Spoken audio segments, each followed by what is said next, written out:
to 2003 Moto Guzzi V11 Sport. Today I've got this beautiful machine lent to me by Sam at Blade Motorcycles, so thank you very much, Sam. One experience to get to ride such a classic machine, something completely different to what I'm usually used to. I've had a few hours on it. I can guarantee you it is very different to what I've ever ridden, and I am very pleased to get to ride it today. So a bit of background on Moto Guzzi and the Moto Guzzi V11 Sport here. Basically in the 1990s, Moto Guzzi took a bit of a downturn and got hit quite hard with sale figures because of basically the Japanese sports bike era. Completely took off. The technology, the Japanese were really pushing it hard, and the sports bikes in that era were just taking off completely. Unfortunately, Moto Guzzi took a bit of a downturn. Luckily, that's when Aprilia stepped in for its short reign of Moto Guzzi and actually bought Moto Guzzi the company and invested a load of money into Moto Guzzi.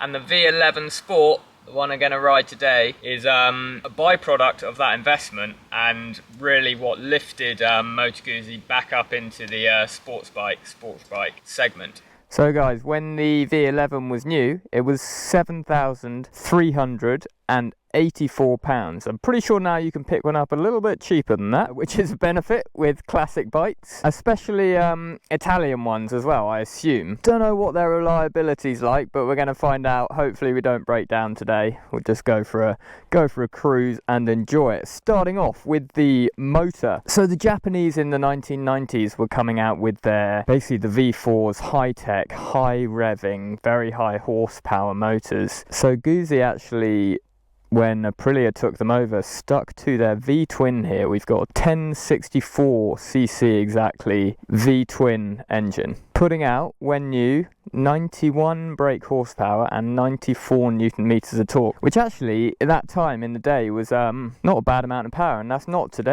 bad today either. We shall get her on the road and see what it still feels like today. What do you reckon of the looks though, guys? I'm a fan. Now I'm going to be, in this review, is a friends at Blades, but I'm going to be completely honest of what I think of her. Looks wise, I really like the colour, love the burgundy. I always like the V-Twin engine on the Moto Guzzis, protruding either side of the tank there. Nice dual exhausts on the rear. Right, let's just jump off. I'll give you a raw experience of starting her off. One thing I've noticed actually, the stand is like quite weirdly forward here. Get your foot and put it right back there. So that's quite a strange feature. Sam's got a little, not sure what you call that, throttle helper to just make it easier to pull on the throttle there. Other than that, it's pretty standard, to be honest. You got your indicators, lights, horn. Oh, sorry, that was a bit loud. But other than that, it's standard. You can adjust the suspension here, compression and rebound, it looks like. One thing that's standing out to me is these dials. They're absolutely gorgeous, genuinely very nice. This is metal here and really nice quality analog dials.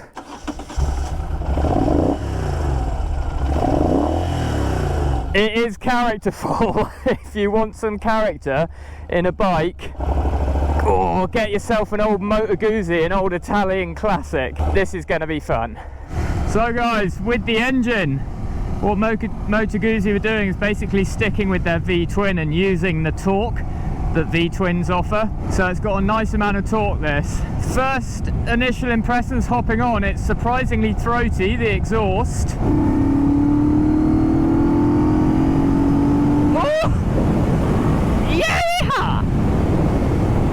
And it's fast. It's not light your hair on fire fast, but it's fun. So the first thing I will say when I started it up is that engine is slightly reminiscent of a Boxer, and also when you're rev matching on the downshifts, it's slightly reminiscent of a BMW Boxer twin. It shunts to the side a bit. If you watch now, oh, I did that on purpose, but it shunts to the side, which is interesting. I wasn't expecting that. It's a characterful thing. So this bike, the V11, because it's 2003 model, this has zero ABS, zero traction control, So I'm taking it a little bit easy, only because I've never ridden a bike without traction control or ABS before, which is sort of a strange thing, but it's true. So I don't know what to expect. I don't know if it's going to light the rear tyre up or hit a skid as soon as I touch the brakes. I'm sure it's not, but we shall see. Yeah, first off, compared to a modern bike, I'm getting some nice thrum, characterful vibes coming from the engine. It's obviously not as tight feeling as a modern bike. There's that side shift. It feels just very immersive. Right, what's she like through town? It's not too bad. Sam was saying like it's going to be pretty rough through town. I'm thinking it's alright. It's quite nice. It's very reminiscent of a cruiser because of the V-Twin. It's a meaty engine, this. It feels like a Harley. But what Sam's saying is it's quite throbby and sort of... Oh, green. It's quite throbby and meaty down low and not very nice, but you take it above 4,000 RPM and it smooths out completely. So let's give that a go. But through town, honestly, it's not too bad. It's not comfortable at all. I must say, for my position, I don't know what it is, but my nether regions are pushed up right up against the tank, which I wouldn't want to do this for too long. But other than that, it's absolutely fine. Just feels like a modern day cruiser.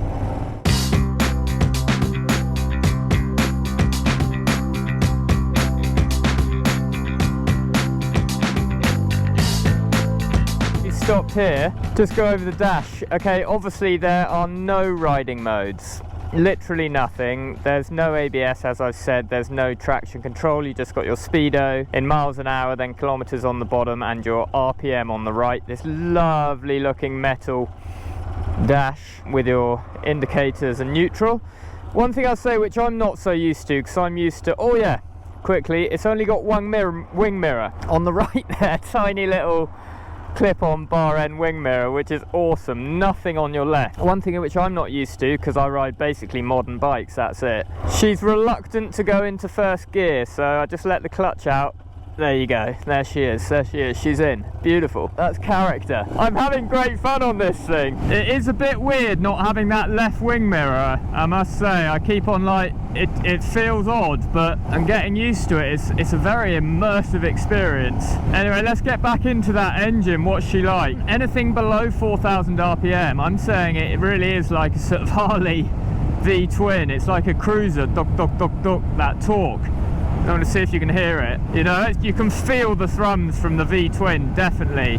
But then you take it above 4.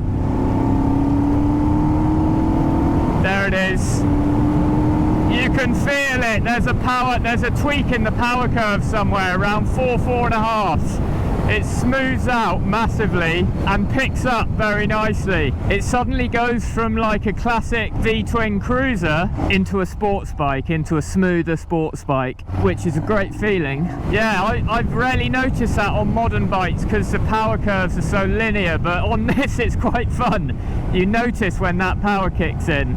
Again, no traction control or ABS, so you got to be careful coming into the corners, downshifting and rev matching coming into the corners so that you don't slip a rear wheel or something. And you don't want to come too hard on the brakes because obviously you haven't got any ABS, so you want to be careful there as well. Right, so I just stopped here, guys, in this lane.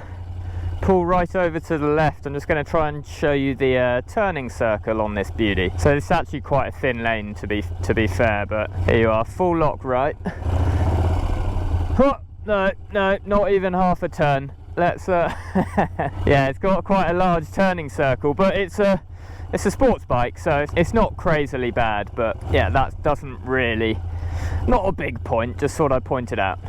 So guys, let me know in the comments what you think about the looks. I'm actually a big fan. It's got that cafe racer style, naked, sort of clip-on handlebar style, sports, classic racing vibe, you know. I really like the looks of this. Actually, it's warming.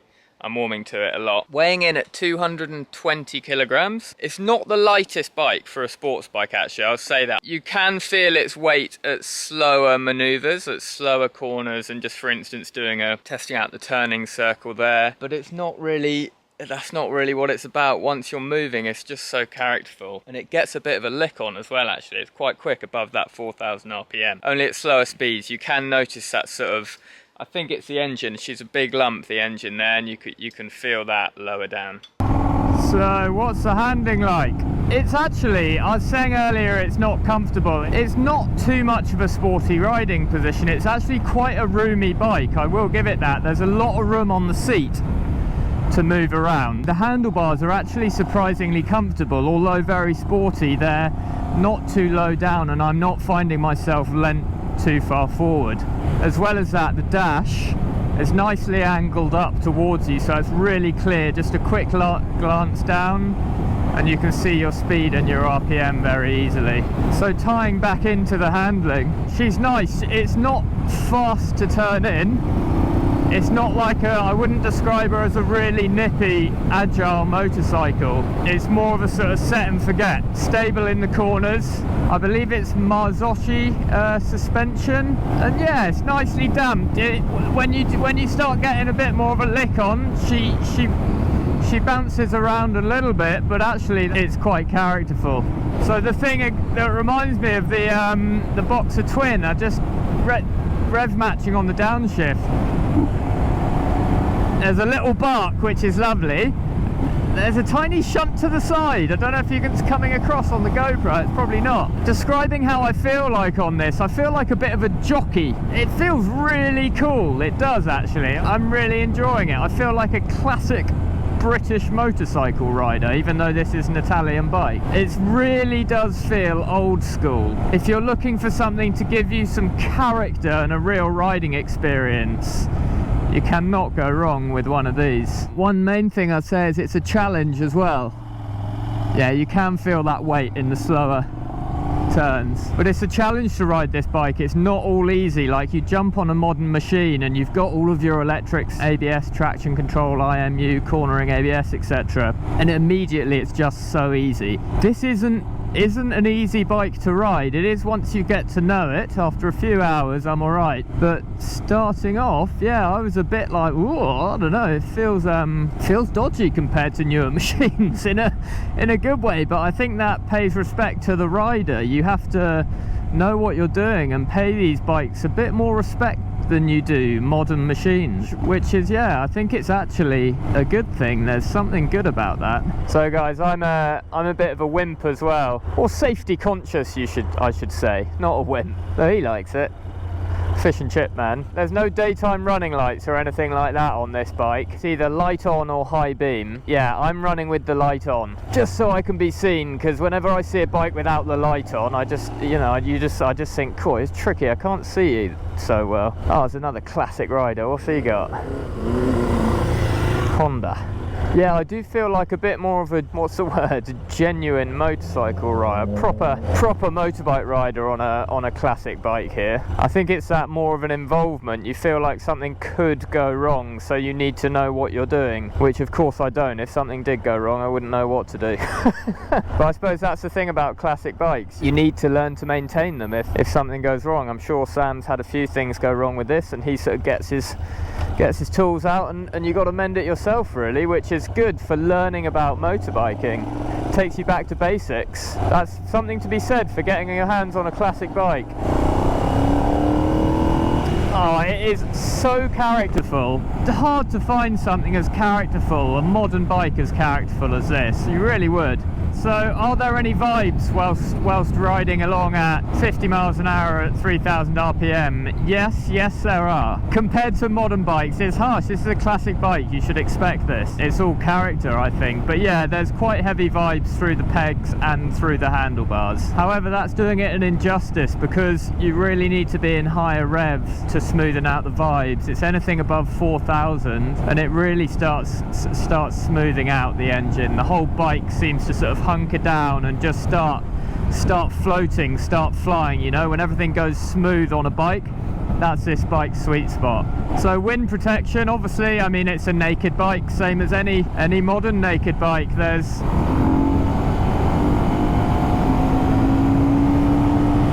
and there's plenty to overtake with, like so. Yeah, wind protection, naked bike, pretty strong wind, nothing wrong with it, it's clean air.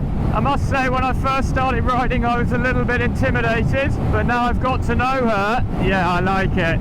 Possibly if you're new to motorbiking, I wouldn't recommend getting a classic or an older bike, because it requires more skill to ride. But if you've been riding for a while and you want something, a bit of a challenge or something different or just something extremely involving, highly recommend, especially a Moto Guzzi Italian classic bike. It's great fun. I'd better get this back to Sam. Thank you again so much, Sam, for lending me your beautiful motorbike. So a nice bit of movement on the speedometer on the left there, flicking up and down. We're going somewhere between 0 and 10 miles an hour at the moment. Yeah, just run into some traffic heading back to Blade Motorcycles. It's fine in town in traffic. I think this throttle here for the sort of palm of your hand is helping with the throttle. Sam was saying he finds it quite heavy, the throttle, but I'm not finding it heavy at all. It must be because of that. The clutch is actually, it's not a light clutch, but then it's not like horribly heavy. I haven't really noticed it, so that's, yeah, it won't be a problem. But yeah, it's actually very nimble through this traffic here. I'm surprised. I thought it might feel a bit heavier, but it feels fine. So no problems in town at all. Right, I am running a bit late now, apologies. I need to get Sam his bike back so he can go home. Many thanks for watching, guys. I hope you like this video. My first sort of semi-classic motorcycle review and just test ride experience, and as expected, and I'm sure you guessed, I've really enjoyed it. Really enjoyed it. It's opened up a whole new kettle of fish, I think. What a great way to improve your riding without all of the comforts of modern technology. Just strip it back to basics. God, this thing sounds like a meaty Harley, and you can get them for a good price as well. Highly recommend. Find out more about Sam's bike, head down to Blade Motorcycles. He's always there, welcome, very open for a chat. I'm sure he'd love to tell you more about his bike. Anyway, thanks for watching, guys. Don't forget to hit that subscribe button if you enjoyed the video, and I shall see you in the next awesome motorbike review. Ciao bella.